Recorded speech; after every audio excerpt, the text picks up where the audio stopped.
শুভ দুপুর দর্শক, আমন্ত্রণ ব্যবসা বাণিজ্য আর অর্থনীতির সবচেয়ে সংবাদ নিয়ে নিউজ 24 এর নিয়মিত আয়োজন বিজনেস আওয়ারে। সাথে আছি আমি রিয়াজ সুমন। শনি থেকে বৃহস্পতিবার দুপুর 1টায় প্রচারিত হচ্ছে এই অনুষ্ঠান। আয়োজনে থাকছে দেশ বিদেশের ব্যবসা বাণিজ্যের সবশেষ খবর এবং খবরের বিশ্লেষণ। এছাড়াও থাকবে শেয়ার বাজার এবং মুদ্রা বাজারের আপডেট। এবছর প্রায় 1 কোটি পিস চামড়া সংগ্রহ করার লক্ষ্যমাত্রা ঠিক করেছেন ট্যানারির মালিকরা। শুধু ঢাকার সাভার চামড়া শিল্পনগরীতেই ঈদ ও ঈদের পরের দিনে সংগ্রহ হবে প্রায় 6 লাখ পিস চামড়া। প্রায় 1 লাখ পিস কাঁচা চামড়া সংগ্রহ করবেন পুরান ঢাকার পোস্তার ব্যবসায়ীরা। এদিকে খেলাফি ঋণের অজুহাতে অধিকাংশ ব্যাংক নতুন ঋণ দিতে অনীহা দেখাচ্ছে বলে অভিযোগ রয়েছে। গত কয়েক বছরে ব্যাংকগুলোর দেওয়া ঋণ আদায় হয়নি। বিতরণকৃত বেশিরভাগ ঋণ খেলাফি হয়ে যাওয়ায় চামড়া খাতে ঋণ দিতে ব্যাংকারদের মধ্যে অনীহা তৈরি হয়েছে বলে জানা গেছে। 3 বছরেও শেষ হয়নি গোপালগঞ্জের কাশিয়ানী উপজেলার মহেশপুর ইউনিয়নের জয়নগর বাজার থেকে বলুগ্রাম পর্যন্ত সড়কের নির্মাণ কাজ। এতে ভোগান্তিতে পড়েছেন এলাকাবাসী। যথাযথ তদারকি না থাকায় ঠিকাদারি প্রতিষ্ঠান কাজ ফেলে রেখেছে বলে অভিযোগ স্থানীয়দের। অনিয়ম পেলে পদক্ষেপ নেওয়ার আশ্বাস এলজিইডির প্রকৌশলীর। সামিল আলিমের পাঠানো তথ্যচিত্রে দেখুন ডেস্ক রিপোর্ট। সড়ক জুড়ে খোয়া উঠে সৃষ্টি হয়েছে খানাখন্দ, কোথাও আবার রাস্তার মাটি সরে গিয়ে ধসে পড়ার উপক্রম। রাস্তার এই চিত্রটি গোপালগঞ্জের কাশিয়ানী উপজেলার মহেশপুর ইউনিয়নের জয়নগর বাজার থেকে বলুগ্রাম পর্যন্ত। এলজিইডির উদ্যোগে 2023-24 অর্থ বছরে 8 কিলোমিটার দীর্ঘ সড়কটির সংস্কার কাজ শুরু হয়। 3 বছরেও শেষ হয়নি সংস্কার কাজ। এজন্য ঠিকাদারি জাকাউল্লাহ অ্যান্ড ব্রাদার্সকে দুষছেন স্থানীয়রা। 3-4 বছর ফিরাই ফেলাই রাখছে রাস্তাটা, তারপরে এই যে কুয়া মুয়া যাই ঝামেলা ব্যানলি করে যায়, এগুলো তো কাজ করতেছে না, খালি শুয়ে শুয়ে যায়। আর এইভাবে তাই পড়ে এটা রুগী টুগি গেলে পড়া যা সে অর্ধেক কাজ করে ছেড়ে দিছে, এর জন্য সমস্যা হয়। রাস্তায় আমরা আসতে পারি না, আমরা শ্বাসকষ্টের রোগী হয়ে গেছি ধুলার জন্য। খান্ডে কইছে ভালো, আর যেটুক আছে বাদ বাকি কাজ হইলে জনগণের জন্য সুবিধা হয়। নির্মাণ কাজে অনিয়ম পেলে ব্যবস্থা নেওয়ার আশ্বাস এলজিইডির এই কর্মকর্তার। আমরা অনেকবার ওনাদেরকে নোটিশ করেছি, মিটিং করেছি। লাস্ট আমাদের যে ম্যানেজমেন্ট মিটিং হয়েছে সেই সিদ্ধান্ত অনুযায়ী ওনারা আবার গতকাল থেকে কাজ আরম্ভ করেছেন। আশা করি যে মাসখানেকের ভিতরে মোটামুটি কাজ শেষ হয়ে যাবে। জনদুর্ভোগ লাঘবে কর্তৃপক্ষের কার্যকরী পদক্ষেপের প্রত্যাশা এলাকাবাসীর। Desk report, news 24। দর্শক, এই পর্যায়ে দেখে নিতে চাই আমাদের আজকের আলোচিত কয়েকটি পত্রিকার শিরোনামগুলো যদি আমরা একটু দেখি, আমরা দেখতে পাচ্ছি যে দ্য বিজনেস স্ট্যান্ডার্ড তারা শিরোনাম করেছে অফশোর ঋণের সুদে আবারও 20% কর আরোপের চিন্তা সরকারের। যেখানে আসন্ন বাজেটে অফশোর ঋণের সুদ পরিশোধের উপর আবারও 20% কর আরোপের বিষয়টি সরকারের বিবেচনা রয়েছে বলে জানিয়েছে এনবিআর কর্মকর্তারা। এর পরের শিরোনামটি আমরা একটু দেখতে চাই। এর পরের শিরোনামটি করেছে দ্য ফিনান্সিয়াল এক্সপ্রেস। তারা বলছে যে বিদেশি বিনিয়োগ বাড়াতে জুনে ট্রেড অ্যান্ড ইনভেস্টমেন্ট কনফারেন্স 2026 আয়োজন করবে বাংলাদেশ। এর পরের শিরোনামটি আমরা দেখব। এর পরের শিরোনামটি যদি আমরা দেখি, এখানে প্রথম আলো শিরোনাম করেছে এবার 75 থেকে 80 লাখ চামড়া সংগ্রহের লক্ষ্য, ঋণও দিয়েছে ব্যাংক। এই শিরোনামটি দেখলাম আমরা। পরের শিরোনামটি দেখব, এটি করেছে সমকাল। তারা বলছে নবম পে স্কেলের সুবিধা পাবেন এমপিওভুক্ত শিক্ষক কর্মচারীরা। সবশেষ শিরোনামটি আমরা দেখতে চাই, এটি করেছে বণিক বার্তা। তারা বলছে 25,000 কোটি টাকা বিনিয়োগেও উত্তরের পথে যানজটের শঙ্কা। অর্থাৎ এই ঈদ যাত্রাকে সামনে রেখে যে যানজট হচ্ছে, সেই যানজটের কারণগুলো, উত্তরের পথে যে যানজটের কারণগুলো, সেই বিষয়গুলো তুলে ধরে এই রিপোর্টটি বণিক বার্তা ছাপিয়েছে। দর্শক, পত্রিকার শিরোনামগুলো দেখে নিলাম। দর্শক, এই পর্যায়ে আমরা কথা বলতে চাই চামড়া সংগ্রহ এবং সংরক্ষণের প্রস্তুতি এই বিষয়টি নিয়ে, যেটি আমরা এর আগে বলছিলাম। আমাদের সাথে অনলাইনে যুক্ত হয়েছেন বাংলাদেশ হাইড অ্যান্ড স্কিন অ্যাসোসিয়েশনের সাধারণ সম্পাদক হাজী টিপু সুলতান। জনাব টিপু সুলতান, নিশ্চয়ই আপনি আমাকে শুনতে পাচ্ছেন? আপনার কাছে প্রশ্ন হচ্ছে যে এইবারের যে কোরবানির চামড়ার যে সংগ্রহের যে লক্ষ্যমাত্রা, আমরা শুনছি যে এবারও প্রায় 1 কোটি পিস চামড়া সংগ্রহ করার লক্ষ্য নির্ধারণ করেছেন আপনারা। সেক্ষেত্রে আসলে প্রস্তুতিটা কেমন রয়েছে এই মুহূর্তে আপনাদের? ধন্যবাদ আপনাকে এই প্রশ্ন করার জন্য। পানি এবং পশু সম্পদ মন্ত্রণালয়ের হিসাবে 1 কোটির উপরে গরু, ছাগল, মহিষ, ভেড়া হয়ে থাকে। প্রতি বছরে 2 থেকে 5% বেড়ে যায়। তো এই বছরে তার ভিন্ন চিত্র না। 1 কোটি 15 বা 18 পর্যন্ত হতে পারে যদি হিসাবে অ্যাপ্রক্স মোরলে। প্রস্তুতি বলতে আমাদের যে যে আড়তদার ভাইরা কাজ করে তাদের প্রস্তুতি তো নিবেই, অলরেডি নিয়ে নিয়েছে এবং ঈদের দিন এক্সিকিউশনে যাবে। এখন সবচেয়ে বড় যেটা প্রবলেম হচ্ছে আমাদের আমাদের টাকার খুব ক্রাইসিস। ইভেন টাকা অদ্যবধি তারা, আপনি জানেন যে অনেক টাকা তাদের কাছে পাওনা। আর লবণ কিভাবে কিনবে, গুদাম কিভাবে নিবে, চামড়া প্রান্তিক অঞ্চল থেকে কিভাবে আনবে, এই যে একটা প্রক্রিয়া, তাদের ব্যাপারীদের কিছু অ্যাডভান্স দিতে হয়, ভালো ভালো ব্যাপারীদের খুব কাছে রাখতে হয় তাদের সুবিধা দেওয়ার জন্য। আপনি জানেন যে টাকার কোনো বিকল্প নাই। তা টাকাই যদি না থাকে, তারা আমাদের যে সম্পূর্ণ যে বৃহৎ আকারের প্রস্তুতি ছিল সেটা থেকে আমরা বঞ্চিত হচ্ছি। ইভেন আমরা যে কাজগুলো করার আমাদের ইচ্ছা, আমাদের স্বাদ আছে, সাধ্য নাই। আপনি এই 100 বছরের পুরাতন market, Bangladesh hide and skin merchant association, এটা 273 জন এনলিস্টেড আড়তদার ছিল। এগুলি ডিস্ট্রয় হইতে হইতে হইতে এখন 100+। খুব কম, এর মধ্যে ব্র্যান্ড আড়তদার আছে 30 থেকে 35 জন, বাকি মিডল ক্লাসের কাজ করে। অত্যন্ত আনফরচুনেট, দুঃখজনক ব্যাপার। আমরা সেভারেল টাইম বলার পরও এটার কোনো সুরাহা পাচ্ছি না। বিভিন্ন মন্ত্রণালয়ে চিঠি চালাচালি হয়েছে, কমার্স মিনিস্ট্রিতে জানিয়েছি। এর আগে আমরা এফবিসিসি এর সাথে কথা বলেছিলাম, যখন ছিল তাদের সাথে এমইউ হয়েছিল একটা আমাদের, জি অনেক চেষ্টার পরে সেটা হয়েছিল।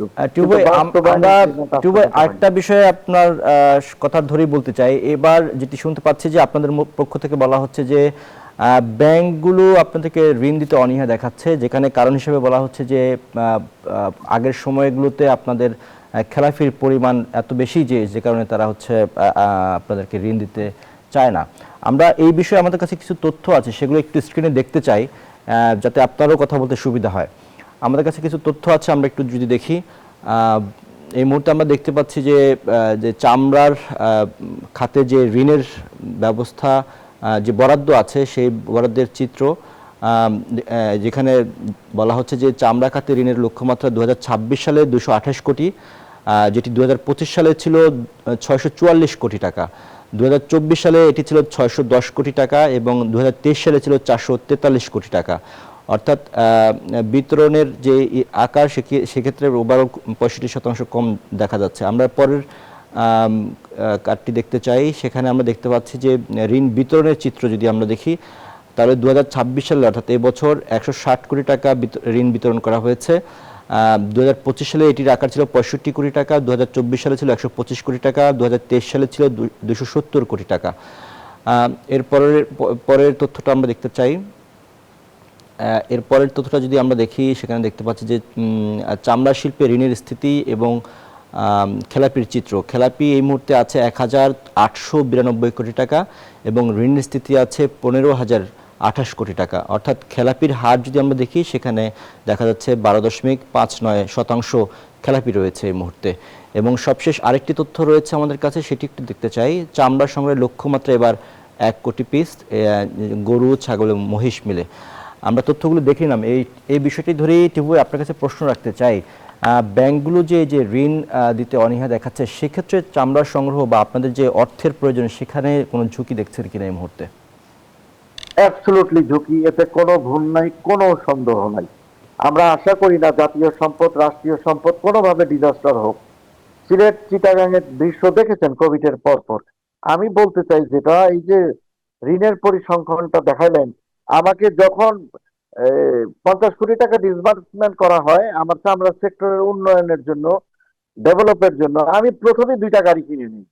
এই যে আমি কিন্তু বলতে বাধ্য, আমাদের ক্যারেক্টারটা যদি আমি রাষ্ট্রকে, দেশকে না তুলে ধরি, এটা আমি আল্লাহর কাছে দায়বদ্ধতা আমার আছে একদম পরিষ্কার। আপনারা তদন্তে করেন, ইন্সপেকশন করেন, ইনভেস্টিগেশন করেন, প্রপার নিউজগুলো, তথ্যগুলো বেরিয়ে আসবে। আমি দয়া করে আপনাদের মাধ্যমে আবারও জানাতে চাই, আপনি দেখুন লাস্ট 15 বছরের টাকা আমাদের, এটা 110 কোটি টাকা থেকে 100, এখনো টিল টুডে 90 থেকে 95 কোটি টাকা আমাদের পাওনা। আমরা শতবার সেভারেল টাইম বলার পর, তাদের সাথে বসার পর, মিটিং করার পর, টাকা দেওয়ার পরে কোনো ফলপ্রসূ রেজাল্ট নাই এবং এটার উপরে কোনো তাদের ফিলিংস নাই। এই যে 1800 কত কোটি টাকা ঋণ খেলাপি, ব্যাংকের তো একটা ট্রান্সপারেন্সি আছে, ব্যাংকের তো গভর্নমেন্টের কাছে ট্রান্সপারেন্সি আছে, জবাবদিহিতা আছে। ব্যাংক মানে ম্যাক্সিমাম টেনারি ক্লাসিফাইড ডিফল্টার। এখন ডিফল্টার হওয়ার পরে ব্যাংক তো এই রিস্কে যাইতে পারে না।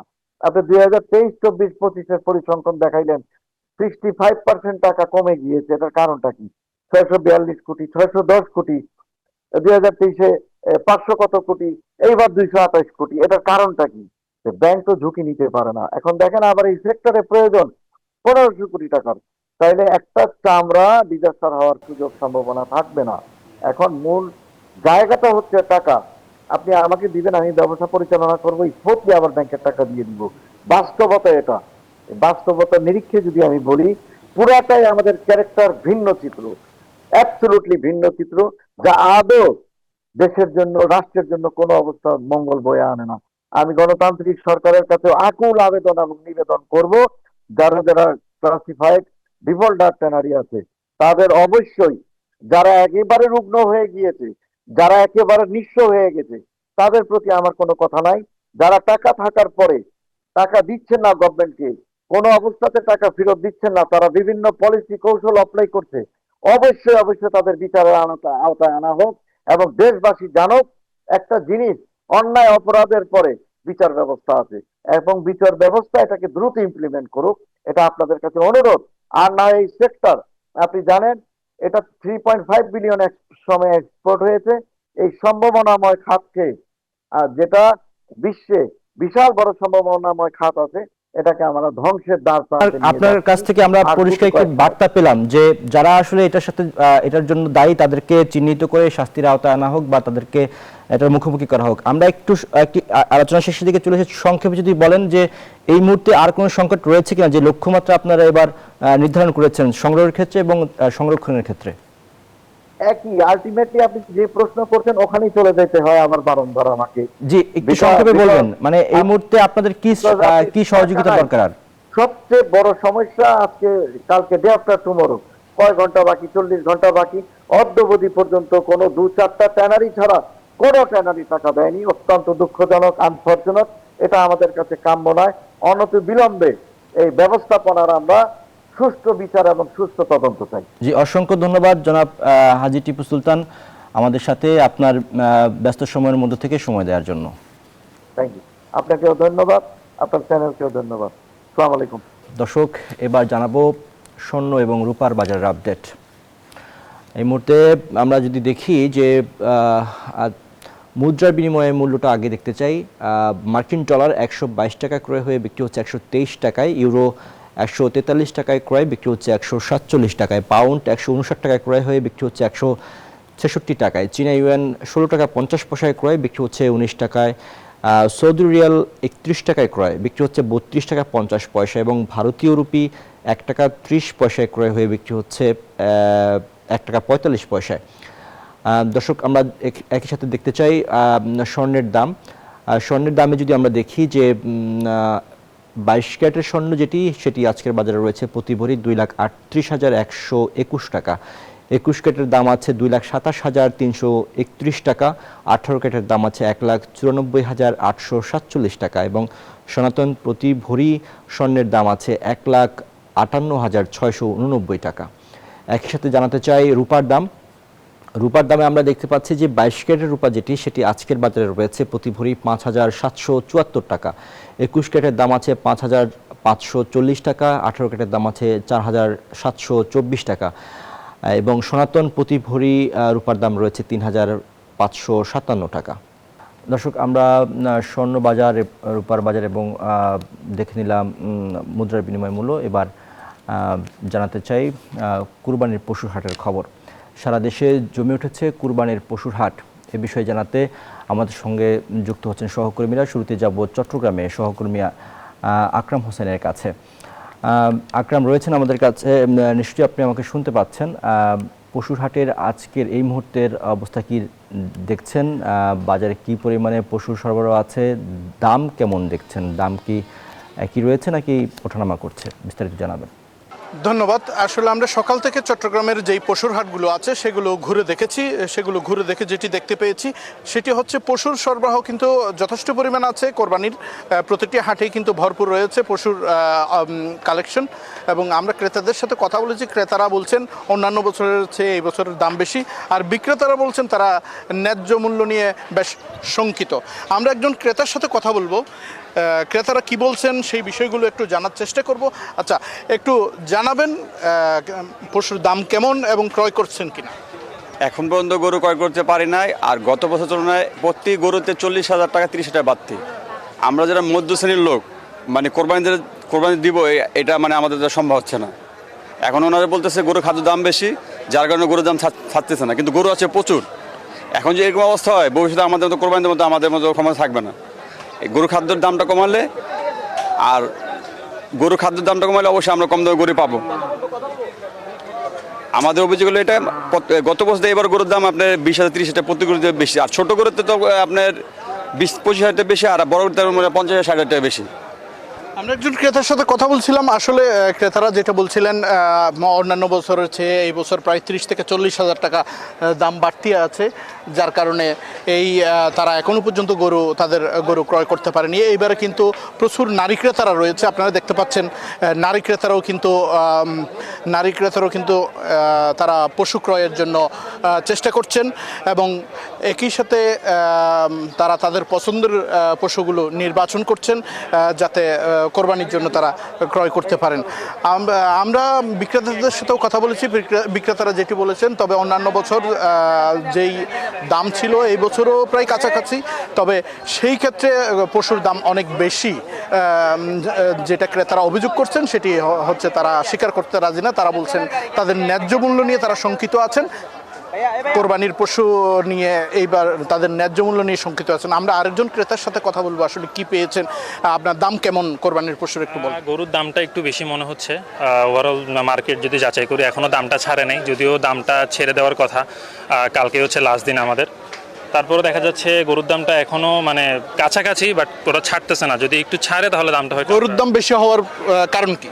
গরুর দাম বেশি হওয়ার কারণ হতে পারে আপনার বাইরে থেকে গরুগুলো হয়তো আসতেছে না, বা হয়তো বিক্রেতা যারা আছে ওরাও দামটা ছাড়তে চাইতেছে না, ধরে রাখতে। যেহেতু মিডিয়াম সাইজের গরুর ডিমান্ডটা একটু বেশি, মিডিয়াম গরুটা হয়তো তারা রাখতে চাইতেছে, হয়তো পরের বার আবার বিক্রি করবে বেশি দামে, ওই কারণেই হয়তো তারা দামটা ছাড়তে চায়। দেখতে পাচ্ছি আপনারা পরিবার নিয়ে আসছেন আসলে। হ্যাঁ, ফ্যামিলি নিয়ে আসছি। আসলে আমাদের ফ্যামিলি মেম্বার, আমি আমার বাবাকে আর মাকে নিয়ে আসছি গরু দেখার জন্য। ওনার পছন্দ একটা আছে, সবসময় আসি আমরা হাটে, তো পছন্দ অনুযায়ী গরুর জন্যই হয়তো ফ্যামিলি নিয়ে আসা আর কি। গরুর দাম বেশি হওয়ার কারণ কি সিন্ডিকেট বলে মনে করেন আপনি? সিন্ডিকেট হতে পারে। দেখা যাচ্ছে যে বাইরের যে গরুগুলা, দূরের থেকে গরুগুলো আসতেছে, আবার অনেক সময় দেখা যাচ্ছে যে কিছু গরু ওরা সিন্ডিকেট করে দামটা বাড়ায় রাখতেছে, হয়তো ছাড়তেছে না। কিন্তু ওইটা হয়তো ওনারাই ভালো বলতে পারবে কেন সিন্ডিকেটটা করতেছে। যদি একটু ছাড়ে হয়তো আমাদের ক্রেতাদের জন্য ভালো হয়। তো আমরা চাই যে আসলে দামটা আরেকটু রিজনেবল হোক, তাহলে হয়তো ভালো আমরা গরুটা কিনতে পারবো। এই ক্ষেত্রে আপনাদের প্রশাসনের প্রতি কি দাবি আছে? প্রশাসন যদি একটু তদারকি করে জিনিসগুলা, যে ওভারঅল আসলে তারা যদি একটা রিভিউ মানে একটু মনিটর করে যে জিনিসগুলো কি দামগুলোকে বেশি হচ্ছে কিনা, বা একটু যদি ক্রেতাদের সাইডে যাতে একটু যায়, ওইদিকে একটু খেয়াল রাখাটা প্রশাসনের জরুরি।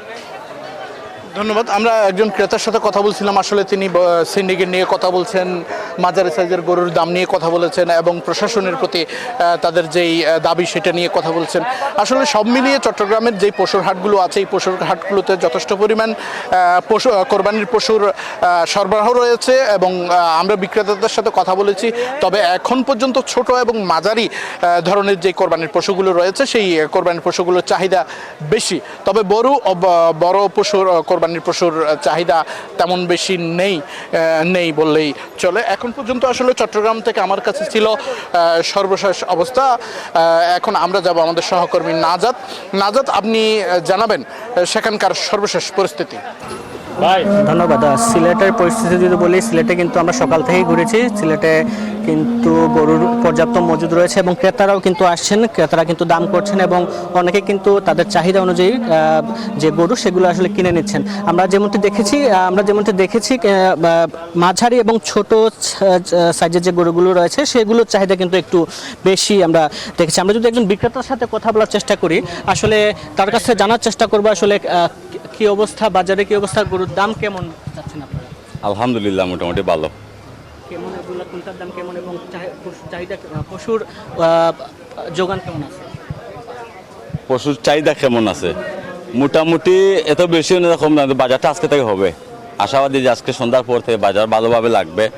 বা আমরা বড় গরু নিয়ে আসছিলাম হিসাবে কিছু বড় গরু বেচছি কালকে। ক্রেতারা কি আসছেন, দাম দর করছেন কিনা? অবশ্যই দাম দর করছেন। এখন বিক্রি গরু দিচ্ছে এই জায়গা থেকে এই 1 ঘন্টা অনেকের ভিতরে। কয়টা এনেছিলেন এবং কয়টা বিক্রি করেন? আমার টোটাল খামারে আর হাটে মিলে 73টা গরু ছিল। আর 73টার মাঝে বাজারে আনছিলাম 34টা, বাকিগুলো খামার বিক্রি করছি। আর বড় গরুগুলো আনছিলাম কালকে 2টা করে বিক্রি করছি 13 লক্ষ টাকা। এর আগের দিন 6 লক্ষ টাকা। এগুলো তো অনলাইনে আছে আপনাদের। আমরা একজন ক্রেতা আছেন, ক্রেতার সাথে যদি কথা বলার চেষ্টা করি, আসলে বাজারে তো এসেছেন, দাম দর নিশ্চয়ই করেছেন, কেমন দেখছেন বাজারে দামটা এবার কেমন? আলহামদুলিল্লাহ, আপনাকে ধন্যবাদ। বাজারের দাম অনেক বেশি মনে হচ্ছে। ব্যাপারীরা গরুর দাম ছাড়তেছে না, অনেক বেশি চাচ্ছে, গতবারের তুলনায় এবার বেশি। কিন্তু তারপরেও ভালো জিনিস হচ্ছে এবার গরুর সংখ্যা বেশি, অনেক গরু আছে। আশা করি আমরা ভালো করে দেখে শুনে বুঝে। আচ্ছা, বাজারে যে গরুর দাম যে বাড়তি রয়েছে, এটার কারণ কি মনে করছেন? একটা সিলেটে কিন্তু একটা আশঙ্কা আছে, ভারতীয় গরু আসছে, আবার এটিও কিন্তু সিন্ডিকেটকে মনে করছেন কিনা? না, এখন পর্যন্ত ভারতীয় গরুর সেই রকম আমরা দেখতে পাচ্ছি না বাজারগুলোতে। দেশি গরুর সমাহারটাই বেশি। আমার মনে হয় না, দেশি গরুর চাহিদা আছে, ভারতীয় গরুর থেকে কাস্টমাররা দেশি গরুই খুঁজতেছেন। আচ্ছা, অন্যান্য বছরের তুলনায় আসলে এবার আমরা দেখেছি আসলে ক্রেতাদের সংখ্যা একটু কম। আপনি কেন এটা মনে করছেন? আসলে এটা একটা নগরের ভিতরে, শহরের একমাত্র গরুর হাট এইবার। আর আমার জানা মতে আর কোথাও গরুর হাট নাই সরকারিভাবে অনুমোদিত। তো সেই তুলনায় আসলে সবাই চায় যে একটু ঝামেলা এড়াইতে, এই জন্য ঈদের আগের দিনটাই বেশিরভাগ চয়েস করে। তো আজকে 2 দিন আগে, তারপরেও আস্তে আস্তে আমার মনে হচ্ছে আসতেছে অনেক কাস্টমার। বাজারে কি পর্যাপ্ত পশু দেখেছেন কিনা, আছে কিনা? আছে, পর্যাপ্ত দেখতেছি, বরঞ্চ কাস্টমারই কম মনে হচ্ছে আমার কাছে। হ্যাঁ, পশুর সংখ্যাই বেশি। আমরা যেমনটি শুনছিলাম আসলে ক্রেতাদের কাছ থেকে, তারা কিন্তু আসছেন এবং তারা কিন্তু দাম দরও করছেন। আমরা যদি একটু তথ্য জানিয়ে রাখি, সিলেট জেলাতে মোট 60টি পশুর হাট কিন্তু অনুমোদন দেওয়া হয়েছে এবং সিলেট মহানগরে 6টি পশুর হাট রয়েছে, এর মধ্যে 5টি অস্থায়ী এবং কিন্তু সিলেটের যে একটি স্থায়ী পশুর হাট রয়েছে, এই সব মিলে কিন্তু মোট 6টি পশুর হাট কিন্তু আমরা দেখেছি। প্রাণী সম্পদ অধিদপ্তর যেটি বলছে, তারা কিন্তু বলেছে সিলেটে কিন্তু চাহিদার তুলনায় বেশি পশু মজুদ আছে এবং 12 থেকে 14,000 বেশি পশু আসলে রয়েছে। এবং কিন্তু তারা কিন্তু যেটি বলছেন, সব মিলে কিন্তু তারা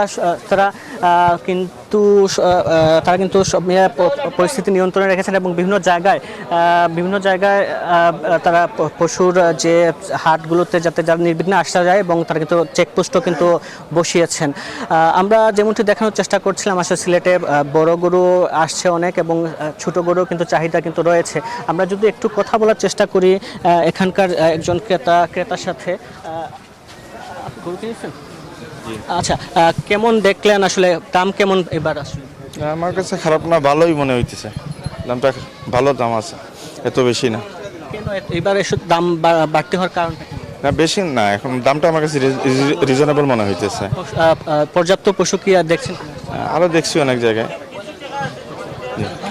আমরা যেমনটি শুনছিলাম আসলে তাদের কাছ থেকে, তারা যেমনটি বলছেন, অনেকের কিন্তু দাম নিয়ে মিশ্র প্রতিক্রিয়া রয়েছে এবং অনেকেই বলছেন পর্যাপ্ত পশু কিন্তু রয়েছে। কিন্তু অনেক খামারিদের মধ্যে একটা আশঙ্কা রয়েছে, সিলেটে কিন্তু সীমান্ত এলাকায় যে ভারতীয় গরু কিন্তু নামে, সেটি কিন্তু যদি বাজারে ছড়িয়ে পড়ে, কিন্তু খামারিরা যেটি বলছে তারা কিন্তু ক্ষতির সম্মুখীন হতে পারেন। সব মিলে এই ছিল আমার কাছে সিলেট থেকে কুরবানি পশুর হাটের সর্বশেষ খবর।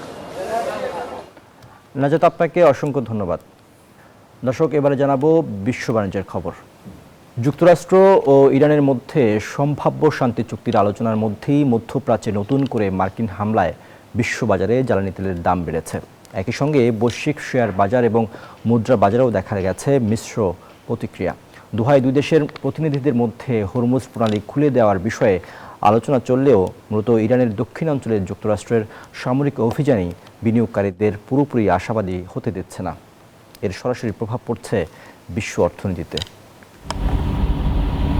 ইরানের দক্ষিণাঞ্চলে নতুন করে মার্কিন হামলার জেরে আন্তর্জাতিক বাজারে ব্রেন্ট ক্রুডের দাম 1% বেড়ে ব্যারেল প্রতি 97.32 দাঁড়িয়েছে। তবে ওয়েস্ট টেক্সাস ইন্টারমিডিয়েটের দর শুক্রবারের চেয়ে 5.5% কমেছে। শেয়ার বাজারেও চলছে ওঠানামা। একদিকে নাসডাক ও S&P সূচক কিছুটা বেড়েছে, অন্যদিকে জাপানের নিক্কেই এবং ইউরোপের ইউরোস্টক্স ও ড্যাক্সের মতো সূচকগুলো দর হারিয়েছে। নিরাপদ বিনিয়োগ হিসেবে মুদ্রাবাজারের ডলার কিছুটা স্থিতিশীল, তবে ইউরো এবং স্টার্লিং এর দাম কমেছে। অন্যদিকে 0.5% কমে আউন্স প্রতি 4,545.90 ডলারে নেমেছে স্বর্ণের দাম। Desk report, news 24। এই ছিল বিজনেস আওয়ারের আজকের আয়োজন। এতক্ষণ সাথে থাকার জন্য ধন্যবাদ সবাইকে।